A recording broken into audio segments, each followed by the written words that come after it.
Chiều 14 tháng 2 năm 2020, Công an Thành phố Hồ Chí Minh và Sở Thông tin Truyền thông Thành phố Hồ Chí Minh tổ chức họp báo cung cấp thông tin về vụ án đặc biệt nghiêm trọng do Lê Quốc Tuấn, tức Tuấn Khỉ gây ra tại Củ Chi ngày 29 tháng 1 khiến 5 người chết và 3 người bị thương. Ngày 13 tháng 2 năm 2020, khi lực lượng công an xác định được khu vực ẩn náu của Tuấn Khỉ nhờ một số nguồn tin báo có giá trị từ người dân, liền lên phương án vây bắt đối tượng. Sau khi có phát động công tác quần chúng thì chúng tôi nhận được một số tin báo của quần chúng có từ về nơi ẩn náu của đối tượng Lê Tuấn. Sau đó chúng tôi đã xác định là tại đối tượng ẩn náu tại cái khu vực ngôi nhà bỏ hoang số 19 trên 4C, ấp Tân Hòa, xã Tân Hiệp, huyện Hóc Môn. Cái khu vực này nói thêm với lại thì là cái khu vực này nó rộng là khoảng chừng 10 mét vuông. Nó tiếp giáp ở tỉnh lộ 15 phía mặt đường, phía mặt sau là nó tiếp giáp cái sông rạch. Trong cái công viên này thì có một số công trình rồi có nhà bảo Quán. Chúng tôi đã phối hợp với lực lượng nghiệp vụ của Bộ Công an tiến hành các xác minh và lên phương án truy bắt đối tượng. Tối hôm qua, chúng tôi đã tiến hành tập kích bí mật, sử dụng lực lượng cảnh sát đặc nhiệm để tiếp tục cuộc này cùng với các lực lượng khác để lùng sục và tiến hành bắt đối tượng.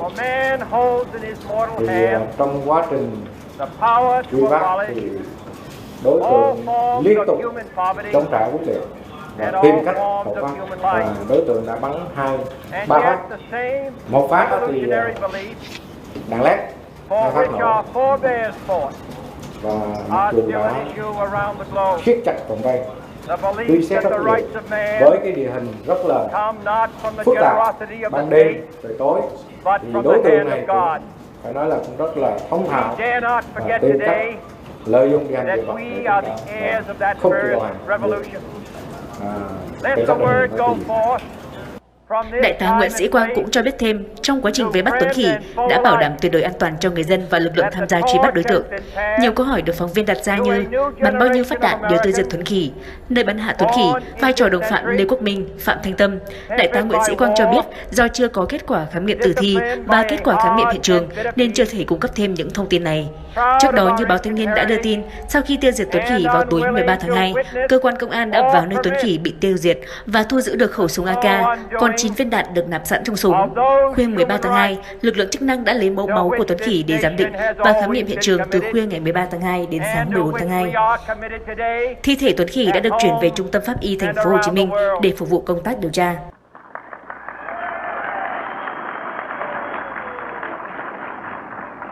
Let every nation know, whether it wishes us well or ill, that we shall pay any price, bear any burden, meet any hardship, support any friend, oppose any foe, to assure the survival and the success of liberty.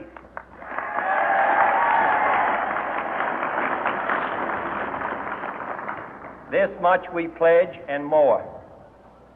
To those old allies whose cultural and spiritual origins we share, we pledge the loyalty of faithful friends. United, there is little we cannot do in a host of cooperative ventures. Divided, there is little we can do, for we dare not meet a powerful challenge at odds and split asunder.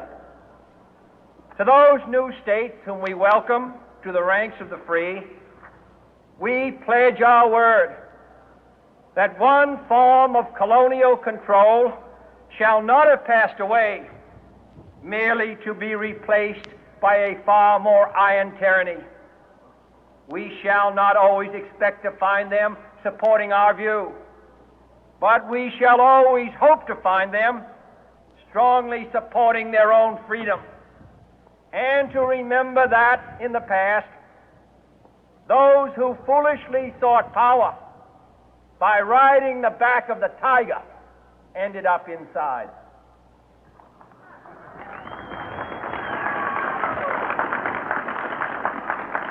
To those people in the huts and villages of half the globe struggling to break the bonds of mass misery, we pledge our best efforts to help them help themselves for whatever period is required, not because the communists may be doing it, not because we seek their votes, but because it is right. If a free society cannot help the many who are poor, it cannot save the few who are rich.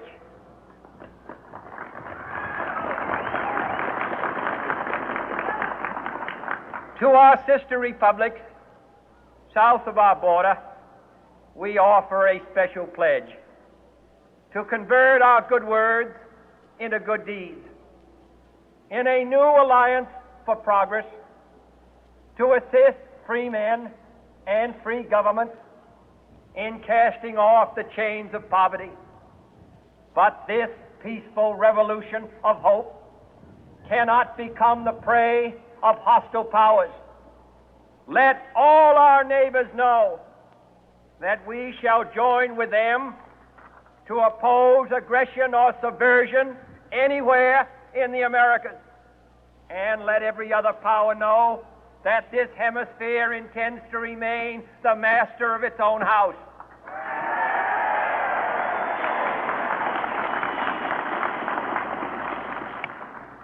To that World Assembly of Sovereign States, the United Nations, our last best hope, in an age where the instruments of war have far outpaced the instruments of peace, we renew our pledge of support to prevent it from becoming merely a forum for invective, to strengthen its shield of the new and the weak, and to enlarge the area in which its writ may run. Finally, to those nations who would make themselves our adversary, we offer not a pledge, but a request that both sides begin anew the quest for peace. Before the dark powers of destruction, unleashed by science, engulf all humanity in planned or accidental self-destruction, we dare not tempt them with weakness, for only when our arms are sufficient beyond doubt can we be certain beyond doubt that they will never be employed. But neither can two great and powerful groups of nations take comfort from our present course, both sides overburdened by the cost of modern weapons, both rightly alarmed by the steady spread of the deadly atom, yet both racing to alter that uncertain balance of terror that stays the hand of mankind's final war. So let us begin anew, remembering on both sides that civility is not a sign of weakness, and sincerity is always subject to proof. Let us never negotiate out of fear, but let us never fear to negotiate.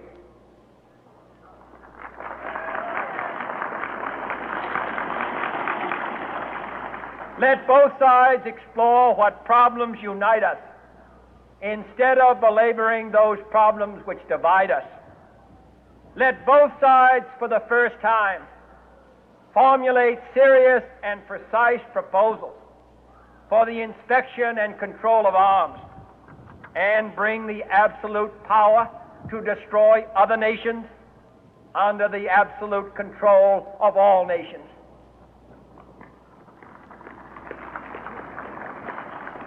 Let both sides seek to invoke the wonders of science instead of its terrors. Together let us explore the stars, conquer the deserts, eradicate disease, tap the ocean depths, and encourage the arts and commerce. Let both sides unite to heed in all corners of the earth the command of Isaiah to undo the heavy burden and let the oppressed go free.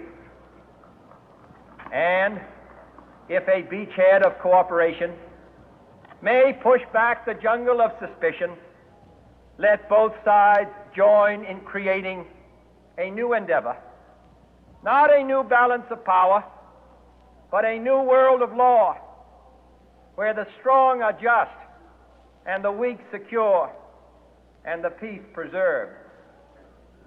All this will not be finished in the first 100 days, nor will it be finished in the first 1,000 days, nor in the life of this administration, nor even perhaps in our lifetime on this planet.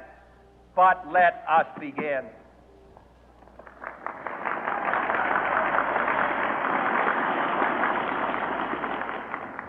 In your hands, my fellow citizens, more than mine, will rest the final success or failure of our course.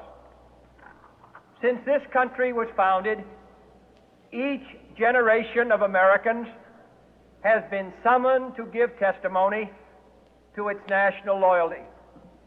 The graves of young Americans who answered the call to service surround the globe. Now the trumpet summons us again, not as a call to bear arms, though arms we need, not as a call to battle, though in battle we are, but a call to bear the burden of a long twilight struggle, year in and year out, rejoicing in hope, patient in tribulation, a struggle against the common enemies of man, tyranny, poverty, disease, and war itself. Can we forge against these enemies a grand and global alliance, north and south, east and west, that can assure a more fruitful life for all mankind? Will you join in that historic effort?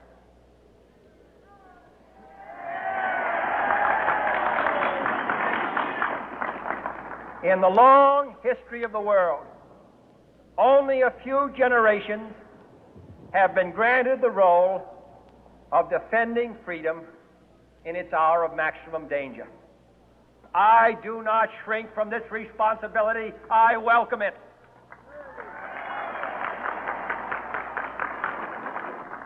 I do not believe that any of us would exchange places with any other people or any other generation. The energy, the faith, the devotion which we bring to this endeavor will light our country and all who serve it. And the glow from that fire can truly light the world. And so, my fellow Americans, ask not what your country can do for you, ask what you can do for your country.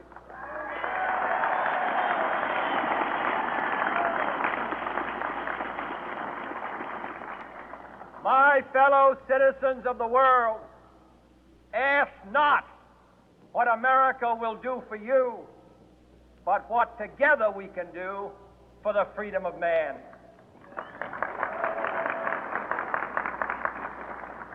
Finally, whether you are citizens of America or citizens of the world, ask of us here the same high standards of strength and sacrifice which we ask of you.